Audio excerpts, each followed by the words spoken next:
Hello नमस्कार, कैसा है मेरा यूट्यूब परिवार। आज के डेट पे सबसे बड़ा समस्या क्या है?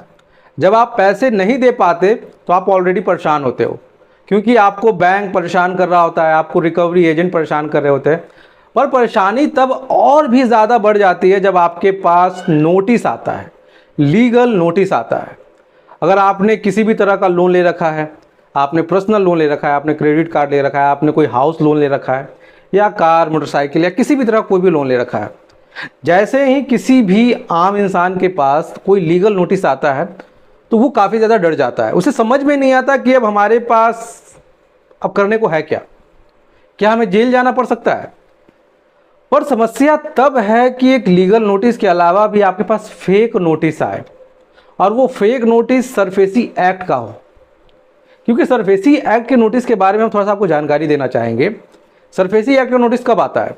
जब आपने कोई भी सिक्योर लोन ले रखा है जहाँ पे कोई प्रॉपर्टी इन्वॉल्व है, आपने घर बनाया है, आपने घर खरीदा है, यहाँ पे आपका एक सिक्योरिटी है जहाँ पे लोग काफ़ी ज़्यादा परेशान होते हैं और अपने जीवन की कमाई उस घर में लगाते हैं ताकि उस घर को पूरा कर सके या घर में अच्छे परिवार के साथ अच्छा समय बिता सके।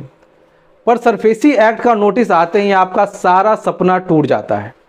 सरफेसी एक्ट के नोटिस के मुताबिक अगर आप अपने लोन ईएमआई की पेमेंट 3 महीने तक नहीं करते तो आपका लोन अकाउंट एनपीए हो जाता है। एनपीए होने के बाद आपको जो सबसे पहला नोटिस रिसीव होता है वो है 13/2 का। 13/2 के नोटिस आने के बाद में आपको जो नोटिस आता है वो है 13/4 का।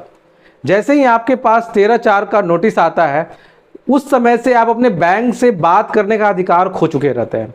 और 13/2 के नोटिस में जो आपके पास समय होता है वो होता है सिर्फ 60 दिनों का। मतलब आपको सिर्फ 2 महीने दिए जाते हैं इस नोटिस के अगेंस्ट में जवाब देने को। फिर 13/4 का नोटिस आता है, जिसके बाद बैंक आपसे बात नहीं करता और आपके घर पे एक नोटिस चिपका के चला जाता है जहां पे लिखा रहता है कि आप इस प्रॉपर्टी का आधिकारिक रूप से आप मालिक नहीं हो।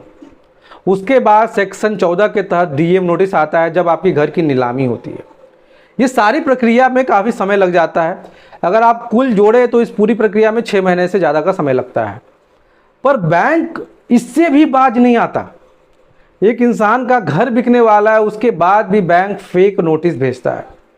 बैंक क्या करता है, 13/12 अजीब अजीब सेक्शन लगा के नोटिस भेजता है और उसमें बताता है कि 7 दिनों के अंदर में आपका घर बिक जाएगा।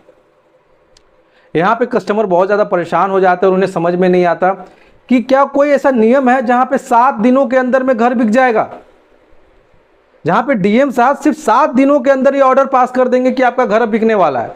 तो ऐसा कुछ भी नहीं है।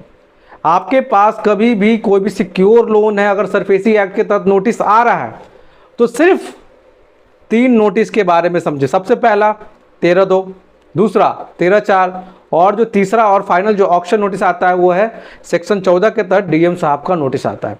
इसके अलावा अगर बैंक आपको किसी भी तरह से अगर कोई भी नोटिस सर्व कर रहा है तो वो सिर्फ अपने फ़ायदे के लिए। और दिन याद रखिएगा, 13/2 में 60 दिन, 13/4 में 30 दिन और डीएम नोटिस में तकरीबन 15 से 1 महीने का समय लग जाता है। आपको जानकारी कैसी लगी और इसी तरह की जानकारी के लिए चैनल को सब्सक्राइब कर ले। कोई मुझसे पर्सनली बात करना चाहते हैं, स्क्रीन पे एक नंबर है, आप हमसे बात कर सकते हैं। आज के लिए वीडियो में इतना ही रखेंगे। जय हिंद, वंदे मातरम।